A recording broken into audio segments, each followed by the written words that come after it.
Stonehenge. I've done a whole video. I'll have to edit it all up. Aerial shots, live shots, all that kind of stuff. But I'm showing you where I'm at in the countryside for those that have never been. Because I was in Bath, I was like, I'm only 20-30 minutes away. I might as well drive into Stonehenge and have a look. I haven't been here in so long that there's this new entire welcoming center where you have to park and pay. It's like 28 pounds per person, 5 pounds to park, but you can get that refunded back, which was cool. Give me a thumbs up if you've ever been to Stonehenge. And what I would say is this: it's like the new. Hey VC, I'm gonna probably have some internet problems because I'm in the countryside. Stonehenge is in the middle of the countryside, but I've just come here. In hindsight, it's like almost 28 pounds to go in. I would have just taken the public footpath. That's free, and you can get right there to Stonehenge, nearly as close as the people who've paid 28 pounds just to get in. So that is a major key there. But the problem is you have to walk like an entire mile, where they have buses there and they take you on the bus. So that's the major key here. Where I'm at, let me show you, let me flip the camera and show you what road I'm on. I'm on the A303. We're gonna pass Stonehenge. It's gonna be on my left-hand side. The camera's faced that way, so you guys will get to see. But the reason there's all this traffic on this road is simply put because people get by Stonehenge and slow all the way down. So that's kind of what's going on here. So yeah, if you can kind of see here in this, this is all, I don't know, farmland, but this is pretty much what you see. That's the takeaway that I think when you go to Stonehenge, is that this thing is in the middle of nowhere. Like, that's the craziest thing to me. It's in the middle of nowhere. I love how everybody's saying hi to one another. VC, Carly, I think Howard, I saw Howard. Yep, everybody's saying hi to each other. Nobody's talking to me. Now my feelings are hurt. Hey, thank you, Carly. Thank you. Everybody's saying hi to one another. Nobody wants to say hi to me. Yeah, there was an underpass. Let me see. Let me turn the camera in case we get close by. So I'll face it out that way, because we gotta be kind of close to it. Yeah. Let me see. I can see people out in the distance. Yeah. I wonder if I can turn down this little road, because that's where all the vendors are at. Yes, there's Stonehenge right there. I can see it. I doubt I can turn left on this little road here. Can you guys see Stonehenge? It's literally right there on the left. See where the yellow van is? Look behind it to the left, and there's Stonehenge. So that's how they get down there. What does this say? I would pull over. Let me let this yellow van go. Is he trying to go? Go ahead, let him go. So Stonehenge is literally right there. Oh man, I could have just came in here for free. Could have parked up in there for free. That's the key. Go right there, park for free, and you don't have to walk an entire mile. So there's Stonehenge literally to the left. An ancient druid site, which is pretty cool.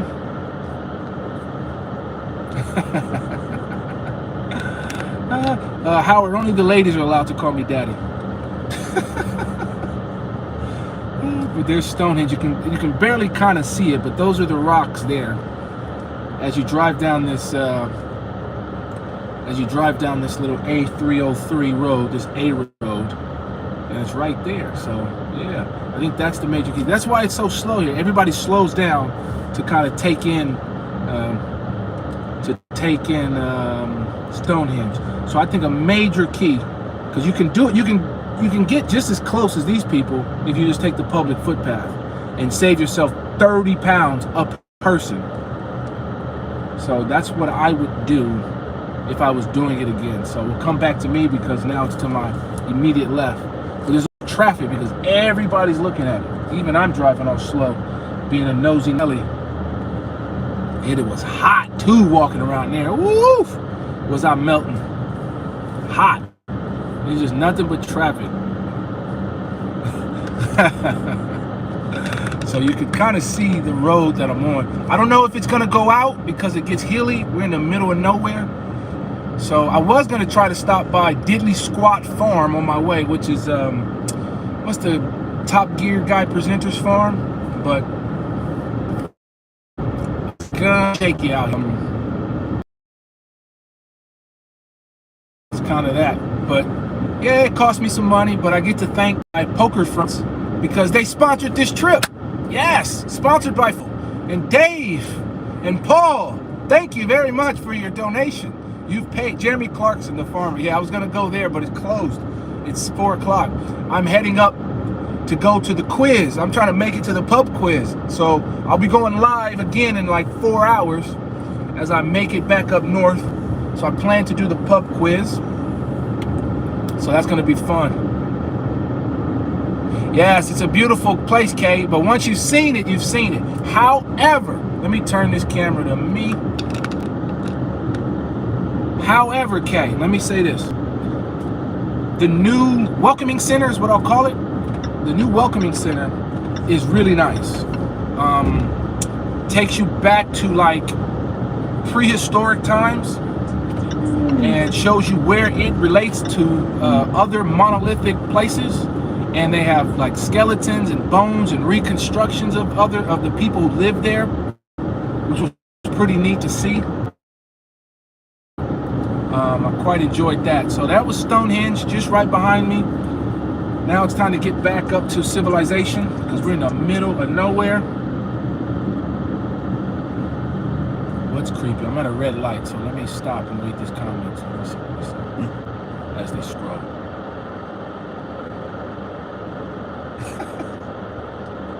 I love speaking money, Carl. Yeah, I don't like to speak money, but life is money. So, yeah. And I like, what does the saying go in this country? I think if you look after your pence, the pounds follow, something like that. So, that's just me. The background history on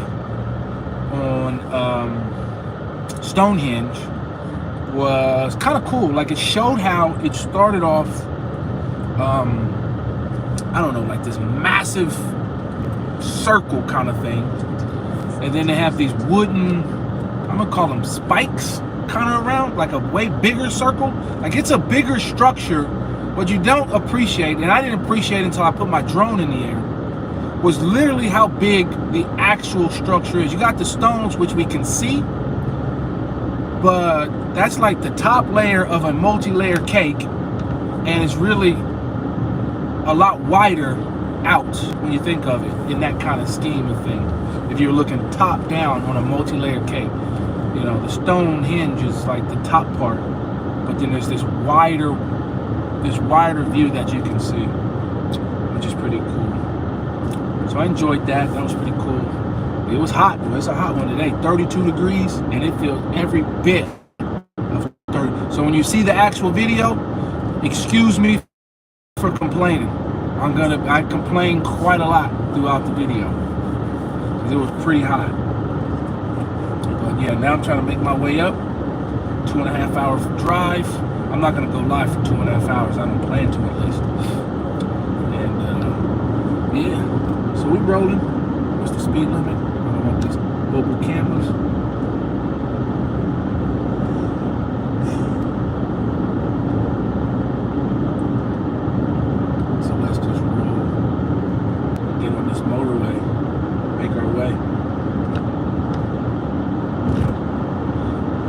Better rocks in South Africa. Yeah, those are usually called diamonds. But another, you know, apparently tomorrow is supposed to cool off. So actually, I'm looking for Old Blighty to return to get a little cooler because it's been a scorcher last week, 2 weeks or so. Stonehenge, pretty cool to see though. I like the new welcoming center. Oh, well, also what they have, that's what I should say. Spoiler alert for the video, is they have Druid, I'm gonna call them huts. You can walk in, get in there, see what it was like to live, I don't know, 5,000 years ago. We should all count ourselves lucky that we live in the age we live in. Even our worst struggles,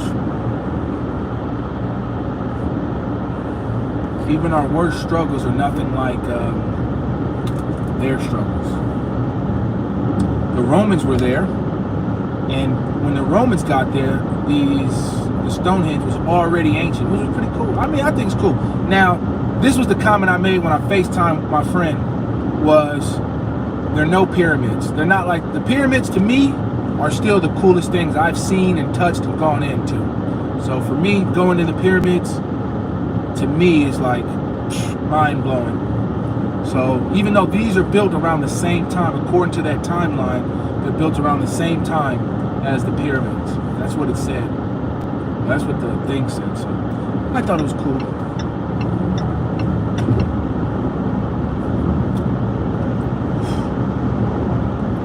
What's everybody doing? How's everybody's Sunday going? Etc. etc. What's up?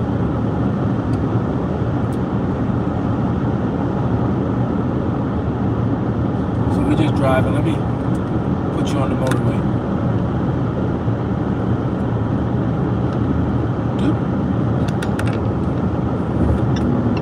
That way you can see the motorway.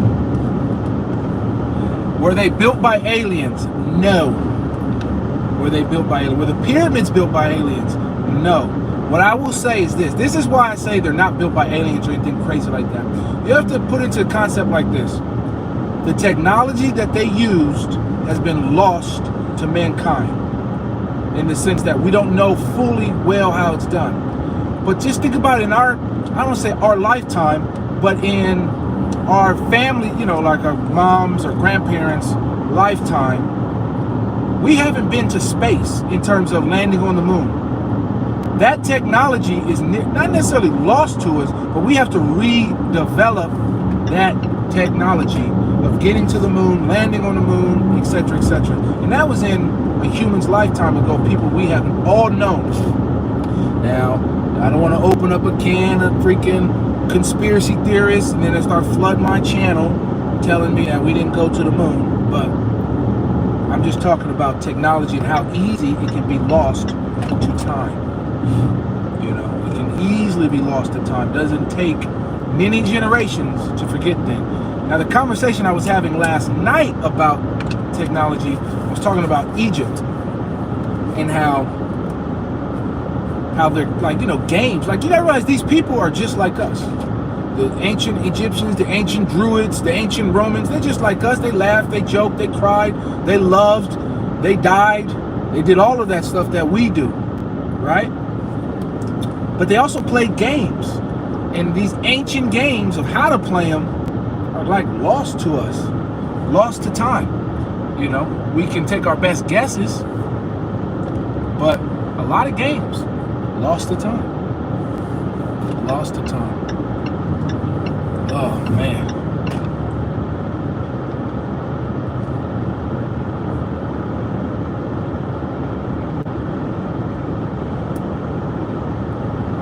Yeah, the sun, Kay, sit in the sun. It's not going to last long.